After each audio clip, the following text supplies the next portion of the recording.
Korupsi robot anjing 60 miliar rupiah di ulang tahun Polri. Oleh Christovita Wiloto, Chairman Strategik Indonesia, Anjing Besi dan Luka Bangsa. Di saat rakyat Indonesia masih bergulat dengan harga sembako yang tinggi, sekolah rusak, rumah sakit minim obat, dan anak-anak susah makan, Polri justru membeli robot anjing seharga 3 miliar rupiah per unit, dan memamerkannya dengan bangga di hari ulang tahun Bayangkara ke-79. Lebih dari 20 unit dipamerkan.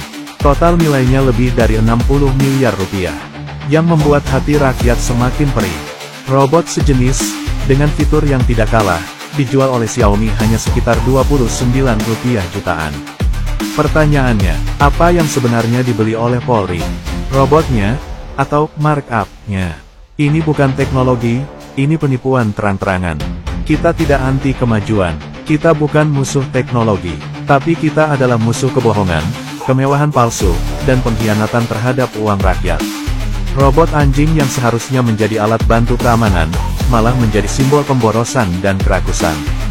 Di saat masyarakat masih bergantung pada keamanan manusia, bukan robot, Polri justru asyik membeli mainan canggih tanpa urgensi, tanpa kepekaan, dan tanpa empati.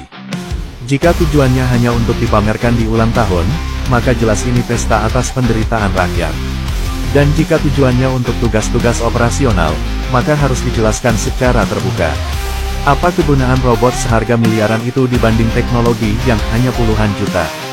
Jika harga robot itu sudah di markup, jika kontrak pengadaan itu sudah diatur untuk memperkaya segelintir orang, jika proyek ini hanya dibuat demi menyedot dana APBN atau APBD secara licik, maka Allah tidak tinggal diam.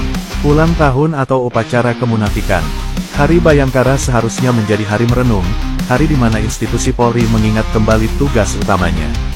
Melayani rakyat, melindungi yang lemah, menegakkan keadilan, bukan kekuasaan.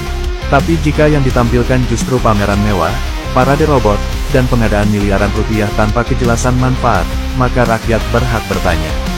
Ini ulang tahun polisi, atau upacara pembodohan publik. Apa yang harus dilakukan Presiden Prabowo? Presiden Prabowo, sebagai panglima rakyat saat ini, tidak boleh membiarkan kebusukan ini dibiarkan menjadi biasa. Jika Presiden serius ingin memberantas korupsi dan mengembalikan wibawa negara, maka ia harus menghentikan semua proyek pengadaan yang tidak transparan, memeriksa kontrak robot anjing ini dari awal sampai akhir, memanggil dan mengevaluasi semua pejabat yang terlibat dalam pembelian ini, mengembalikan uang rakyat jika terbukti terjadi markup. Jika tidak, maka rakyat akan melihat bahwa rezim baru ini tidak lebih baik dari yang sebelumnya. Apa kata rakyat? Rakyat Indonesia tidak bodoh.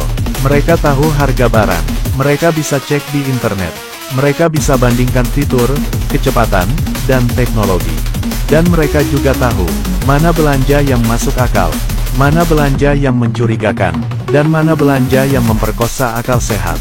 Ketika kepercayaan publik kepada institusi seperti Polri sudah sangat rendah, menghamburkan miliaran rupiah hanya untuk robot anjing bukan hanya bodoh, tapi juga jahat. Kita boleh menyembunyikan kontrak, kita boleh membungkus korupsi dengan seremonial, kita boleh menutup-nutupi dengan retorika teknologi. Indonesia tidak butuh robot anjing miliaran. Indonesia butuh polisi yang jujur, yang hidup sederhana, yang takut pada Tuhan, dan mencintai rakyatnya seperti dirinya sendiri.